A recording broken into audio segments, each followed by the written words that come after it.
Vendaval provoca caos e deixa ao menos 5 mortos no Rio de Janeiro e em São Paulo.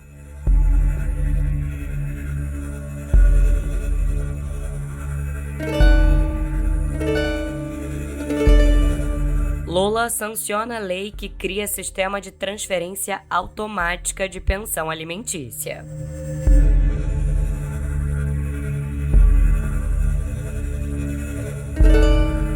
E nas estreias do cinema da semana, Homem-Aranha retorna ao universo e às telonas.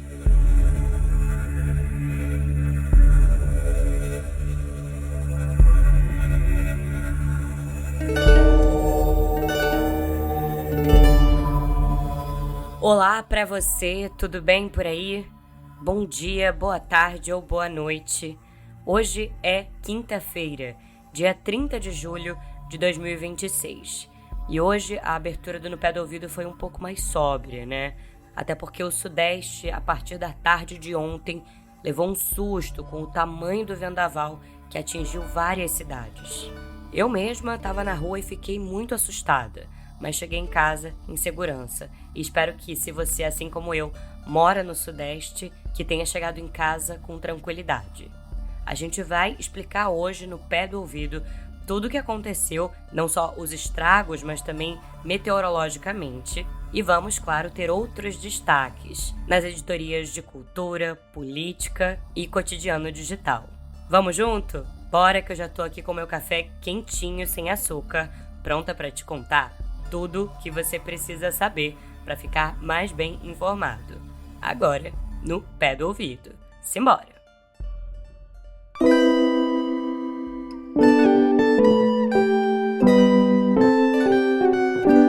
Abrindo a editoria de Viver com uma tragédia, eu te conto que o Rio de Janeiro e São Paulo viveram um dia de caos, com ao menos 5 mortes provocadas por uma forte ventania que atingiu parte do Sudeste brasileiro. 3 pessoas morreram em cidades paulistas e outras 2 na capital fluminense, onde rajadas superiores a 105 km por hora derrubaram árvores, causaram apagões, interromperam a circulação de trens e do metrô e afetaram a operação dos aeroportos.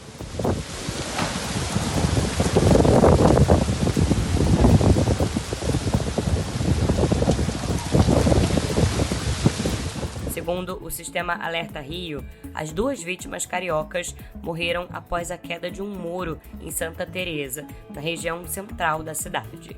Os bombeiros também realizam buscas por uma pessoa desaparecida depois do naufrágio em uma embarcação em Mambucaba, na Costa Verde.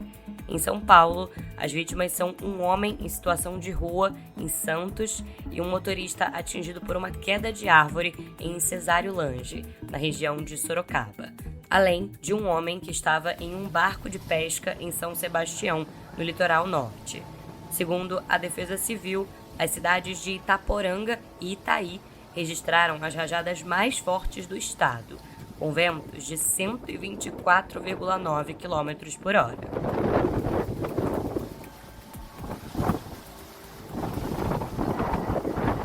Para te explicar um pouco mais sobre o fenômeno frente de rajada, que foi o que causou esse vendaval no Sudeste, eu trago aqui um trecho do meteorologista do Climatempo, César Soares, que falou ao Jornal Nacional. Chegar na região sudeste, na região costeira de São Paulo e na costa do Rio de Janeiro, encontrou uma atmosfera extremamente aquecida. Nesse processo, a gente tem um choque de massas de ar muito efetivo. E nesse choque de massas de ar, a gente acaba tendo uma condição de formação de ventos intensos, né? O que a gente chama em meteorologia de frente de rajada. E aí, este processo é que trouxe essa condição de ventos intensos que nós observamos, tanto na região costeira de São Paulo, quanto na região do Rio de Janeiro. E olha, o Rio de Janeiro foi a cidade que mais sofreu com o vendaval, com rajadas superiores a 100 km por hora, deixando a cidade com falta de energia generalizada em diferentes regiões.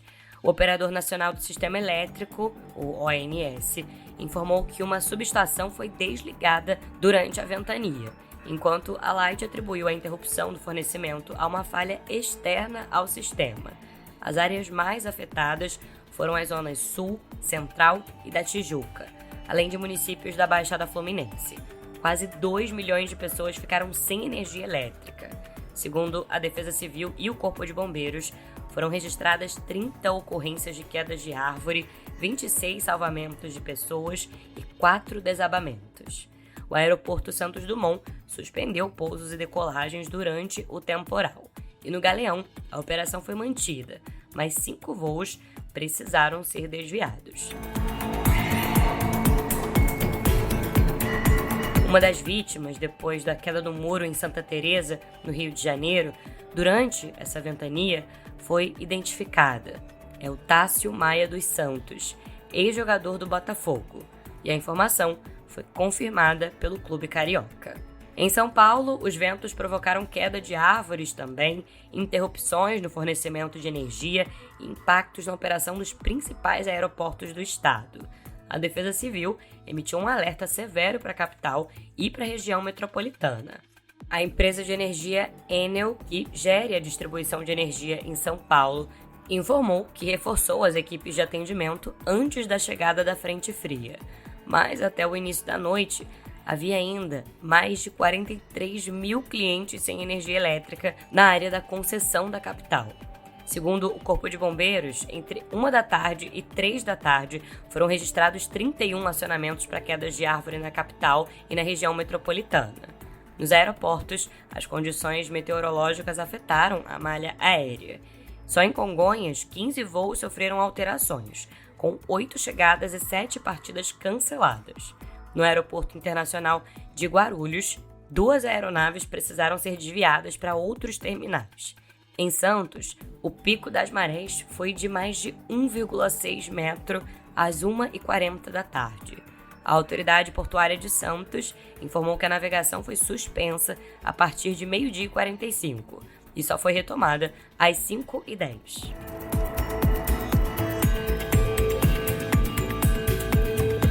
Indo agora para o Rio Grande do Sul, o estado também segue em alerta por conta da cheia dos rios após os temporais que atingiram o estado. Centenas de pessoas precisaram deixar as suas casas. As chuvas superaram os 100 milímetros em municípios do Vale do Paranhana e fizeram os rios subir. O Taquari voltou ao limiar, atingindo mais de 22 metros, e ficou em alerta para inundação até às 6h50 de ontem. Na véspera, um tornado havia atingido o município de Giruá. A gente segue acompanhando todas as consequências e o que aconteceu após esse vendaval e traz para você na próxima edição. Agora, mudando de assunto, eu trago uma outra novidade. O presidente Lula sancionou a lei que cria um sistema de transferência automática de pensão alimentícia, batizado de Pix Pensão. Esse texto permite que quem tem direito à pensão peça ao juiz a transferência automática mensal diretamente para sua conta bancária ou a de um representante legal.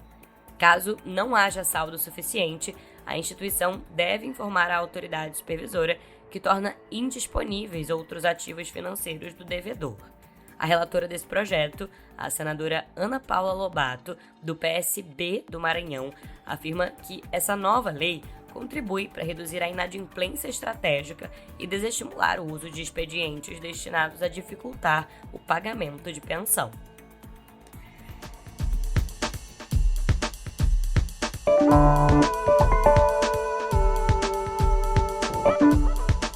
Abrindo a editoria de política, eu te conto que a defesa do ex-presidente Jair Bolsonaro, do PL, informou ao Supremo Tribunal Federal que ele não autorizou o uso da sua imagem e da sua voz na produção daquele vídeo criado com inteligência artificial que foi exibido durante a Convenção Nacional do PL, que oficializou a candidatura do senador Flávio Bolsonaro à presidência. A defesa argumenta que o ex-presidente sequer poderia ter concedido essa autorização porque está com o direito de receber visitas suspenso por 30 dias, enquanto o Flávio também está impedido de visitá-lo por 90 dias. Para os advogados, as restrições demonstram que não houve contato para solicitar a autorização para o uso da imagem e da voz. Mas olha, ministros do STF avaliam que a corte poderá sim intervir caso a Justiça Eleitoral não imponha sanções pelo uso desse vídeo produzido com inteligência artificial. Segundo os magistrados, a declaração do presidente do Tribunal Superior Eleitoral, Cássio Nunes Marques, de que o uso de inteligência artificial é permitido desde que não prejudique terceiros, pode sim abrir um precedente amplo para a utilização da tecnologia em campanhas eleitorais. Na avaliação desses ministros, se o TSE não estabelecer limites para o caso, vai caber ao STF definir parâmetros para o uso da ferramenta.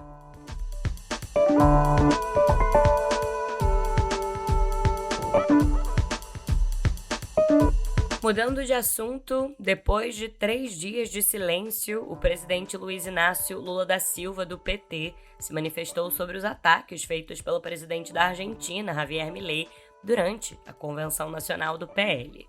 O Lula classificou as declarações do líder argentino como uma pataguada, termo que, pelo contexto, pareceu ser, na verdade, uma referência à pataquada.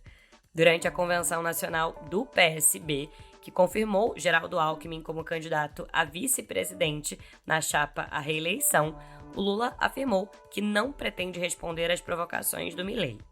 E o ministro das Relações Exteriores, Mauro Vieira, decidiu manter no Brasil o embaixador que fica em Buenos Aires, o Júlio Bitelli.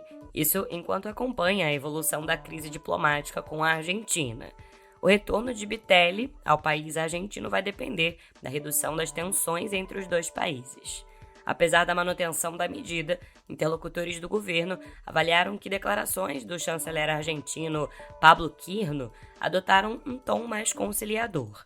Nesta quarta-feira, o ministro afirmou que não há chance de rompimento das relações diplomáticas entre Brasil e Argentina.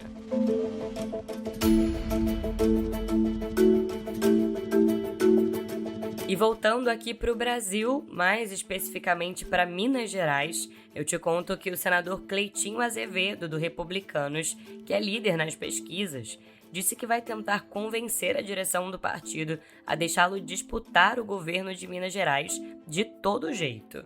Isso apesar da legenda, o Republicanos, ter informado mais cedo que o prazo para a formalização da sua candidatura havia se encerrado. O parlamentar afirmou que não houve qualquer acordo para desistir da disputa. O Cleitinho atribuiu o atraso no anúncio da candidatura à doença e à morte do seu irmão caçula, Matheus Azevedo, no último dia 18 de julho. Em nota, o Republicanos acusa o Cleitinho de falta de compromisso. Bom, com o Cleitinho de fora, a tendência do Republicanos em Minas Gerais é apoiar o ex-deputado Marcelo Aro, do PP, para o governo do estado.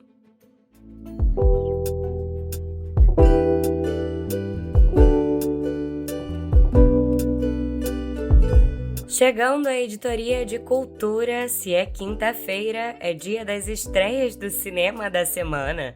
Prepara a pipoca e bora falar das novidades da sétima arte.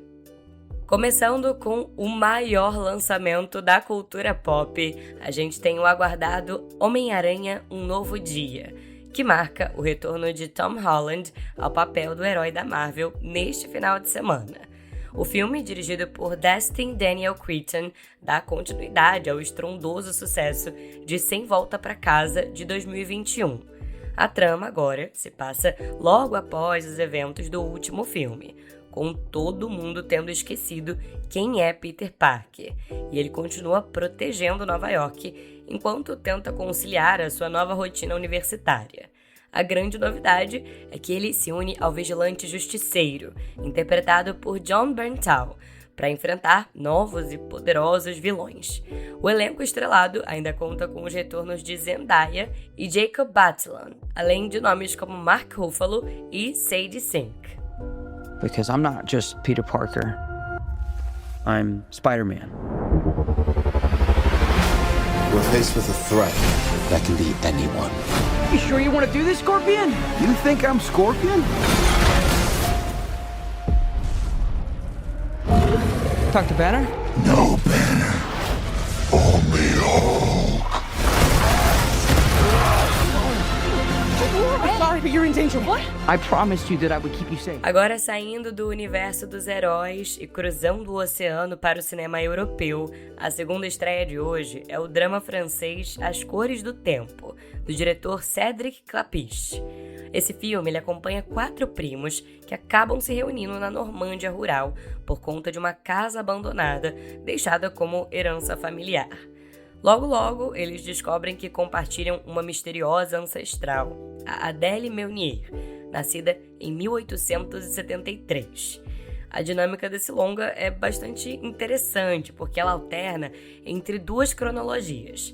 A gente vê os primos desvendando o passado nos dias de hoje e, ao mesmo tempo, acompanhamos a própria Adèle explorando a efervescente Paris do século XIX em busca da sua mãe. La maison est restée fermée depuis 1944. Elles ont vraiment un mystère, ces photos. On se demande c'était quoi leur vie.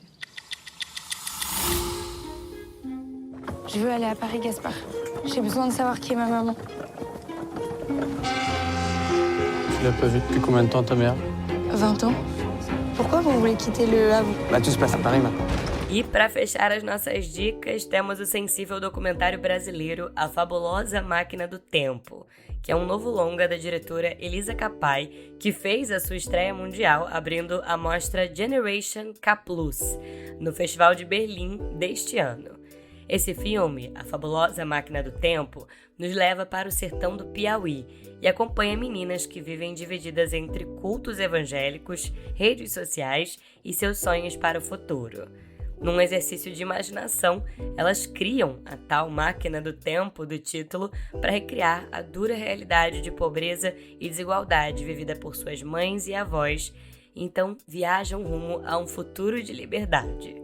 É uma obra muito delicada, que discute os limites entre a infância e a adolescência e os significados de se tornar mulher. Será que a máquina do tempo existe? Qual era o som da máquina do tempo? Igual um vento lá, eu acho.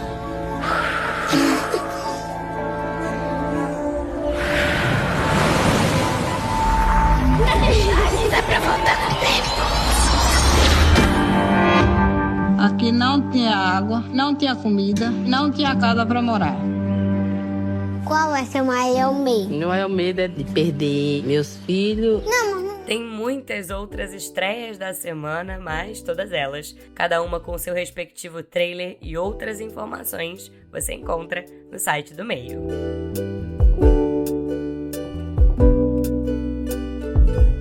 E o grupo BTS, ou BTS, que é um dos favoritos ao cobiçado gramofone de ouro, disse que não vai se inscrever para a próxima edição do Grammy Awards, prevista para 7 de fevereiro de 2027. Essa decisão do grupo foi anunciada nesta quarta-feira, pouco mais de um mês após a Academia de Gravação ter revelado uma nova categoria de melhor performance de música pop asiática. E assim, o BTS fez uma declaração que foi publicada por todos os 7 integrantes do grupo de K-pop nas suas contas do Instagram, dizendo: esperamos que nossa música possa ser ouvida e amada pelo que ela é, em vez de ser dividida por região ou idioma. O BTS, eu te lembro, lançou o seu 5º álbum de estúdio, o Arirang, em março, alcançando o topo das principais paradas da Billboard.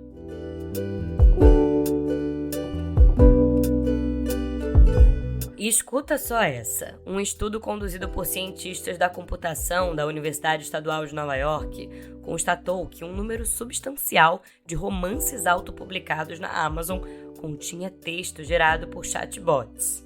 Analisando uma amostra aleatória de cerca de 14 mil obras lançadas entre janeiro de 2023 e março de 26, essa equipe da Universidade Estadual de Nova York concluiu que mais de 50% dos textos haviam sido gerados por IA em mais de 2.000 desses livros, e mais de 90% do conteúdo em outros mais de 900 títulos. Varejistas online afirmam ter sido inundados por conteúdo de baixa qualidade gerado por IA e dizem estar lutando para acompanhar essa enxurrada.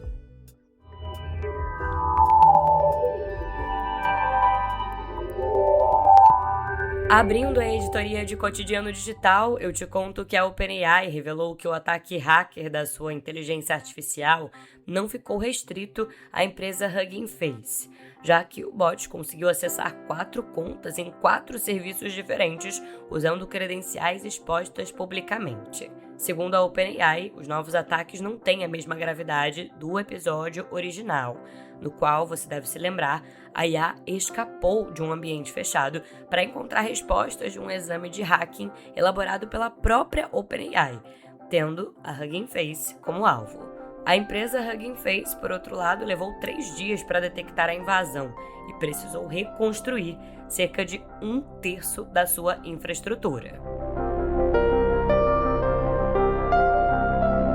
E a HBO Max, ou HBO Max, lançou o HBO Max Shorts, que é um recurso de vídeos curtos dentro do seu aplicativo, bem parecido com o TikTok, o Instagram e o YouTube, com cenas do catálogo da empresa, trailers e conteúdo extra sugerido pelo algoritmo com base no histórico do usuário. Esse recurso permite, por exemplo, olha só, começar a assistir a um episódio na hora, ou salvar uma série para ver depois. Por enquanto, essa ferramenta só está disponível para alguns usuários de iOS nos Estados Unidos, mas tem expansão prevista para todos os outros mercados. A plataforma HBO Max também está testando uma busca conversacional que usa linguagem natural para responder a pedidos como, por exemplo, pode me dar uma sugestão de filme para assistir hoje? Ou até me sugere uma série de comédia. Esse recurso já está disponível para usuários Android nos Estados Unidos. E o CEO da Meta, Mark Zuckerberg, afirmou numa entrevista ao Financial Times que o governo dos Estados Unidos não deve bloquear modelos de inteligência artificial chineses na tentativa de ganhar vantagem na corrida tecnológica, defendendo que as empresas norte-americanas identifiquem seus próprios gargalos e obstáculos em vez de recorrer a proibições. Em termos de contexto, olha só, essa declaração está ocorrendo em meio a um debate crescente sobre como lidar com a concorrência chinesa em IA. E esse debate está sendo agravado por acusações de que a Moonshot AI teria usado modelos norte-americanos sem autorização para treinar o seu modelo Química 3, o que a empresa nega.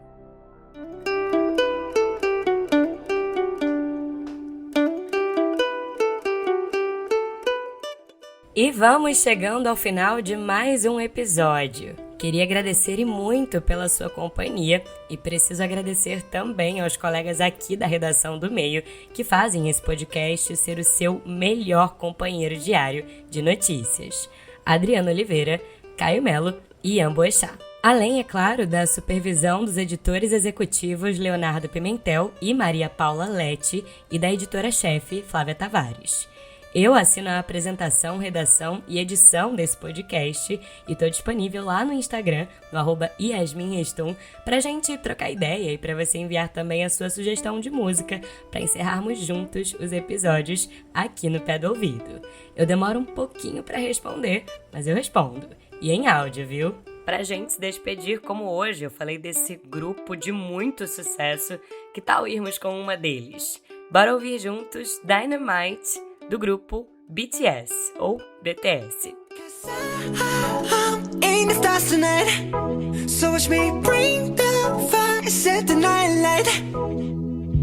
Shoes on, get up in the morning, cup of milk, let's rock and roll.